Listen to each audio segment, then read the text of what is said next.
It's the Cornermen Radio Live with Barzini. Shout out to the whole LDBC. Shout out to my co-host Boxer 9. All right, this is what I want to talk about. I want to talk about Demetrius Andrade versus Jermall Charlo. Now, these brothers been having a back and forth for years. We all know Jermall Charlo and Demetrius Andrade was going to fight. They didn't fight each other in 2014. Know that. We seen him pulling out of the fight. Point blank. Alright? He tried to make the fight the following year. Jermall moved on. He fought Alvarez. He's like, man, I'm looking elsewhere, whatever the case might be. Then Demetrius Andrade kept pulling up on them for 3 consecutive times of their fights, saying, I want to fight. The one person he's been very adamant on fighting is Jermall Charlo. He went to the press conference, said, I want to fight you. I want to have a unification. Point, you know what I mean? So Jermall is like, I'm not a matchmaker. You know what I'm saying? Jermall didn't seem like, yo, we can make it happen right now. Like, you know, Jermall been walking around like that. Let's fight now. We don't have to fight in the ring.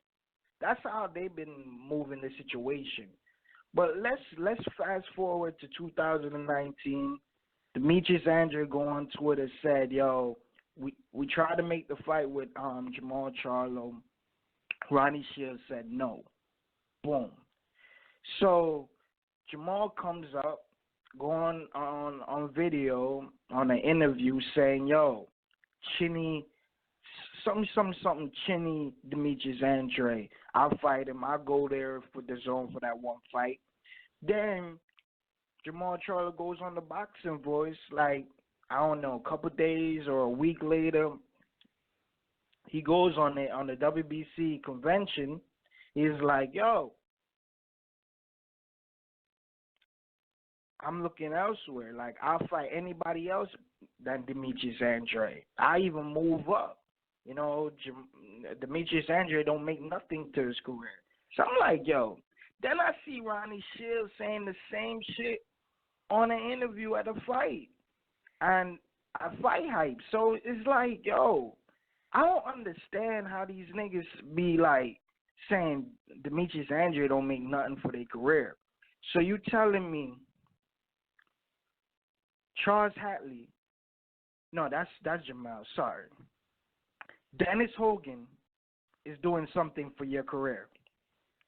A 154 fighter who's fought his whole career at 154 and welterweight. You're going to make a career out of him. Hugo Centeno, that was a great boxing move.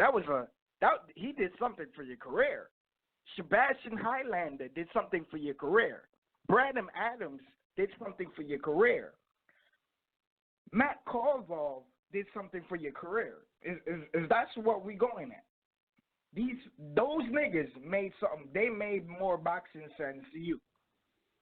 Niggas don't got no titles. Niggas don't care about them. Ain't nobody heard about no fucking Sebastian Highlander. Who gives a fuck about Hugo Centeno? You know what I mean? Who gives a fuck about Brandon Adams? He won what? The little fucking contender shit? No disrespect to these mans, but come on. Dennis Hogan. I was the first one in America to cover him when nobody was trying to give him light in America. I covered that story first. I was telling J-Rock to fight him.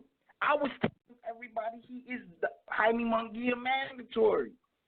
So I just don't like the attitude of Jermall. He's not moving like a fucking killer.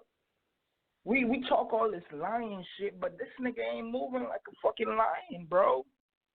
And I like Jermall. Don't get me wrong in this video, but I'm just angry at Jermall because he's not making the fight that we care about. Demetrius Andrade is like, come on now. It's time to put up or shut up, bro. You're not getting Canelo Alvarez. You're not getting Triple G. You're not getting them other fights you so-called named Daniel Jacobs and them other guys, you're not getting them.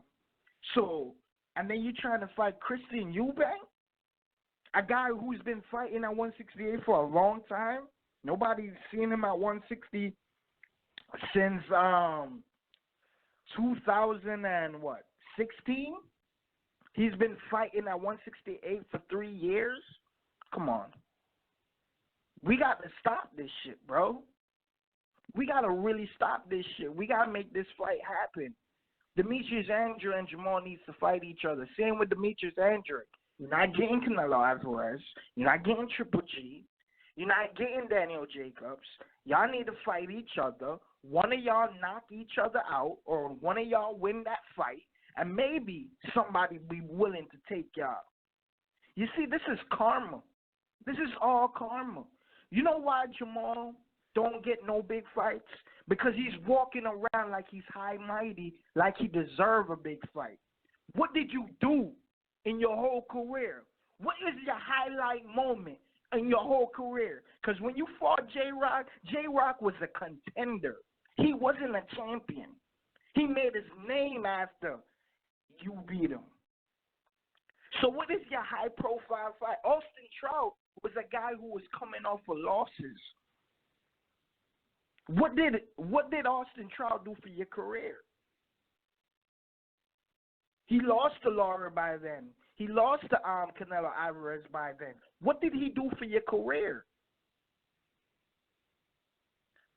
I'm just tired of this shit, man. This is the only fight I really want to see. At the time, I really wanted to see him and Jacobs, but Jacobs is moving on to 168. He's on the zone. Fuck that. We got two champions in the division, the WBO champion, Demetrius Andrade, and we got the WBC champion, Jermall Charlo. It's time to fight, man. Don't go out like a fucking sucker, bro. Real shit. We got to keep a trail. You from Texas, nigga. We got to keep a trail, nigga. We're going to keep a trail. You're going to have to fight that nigga. Or you're going to look like you're going to look like a coward, man. You're going to look like a coward. And that's all I got to say. Like, subscribe, comment, click the icon bell. It's the Cornermen Radio.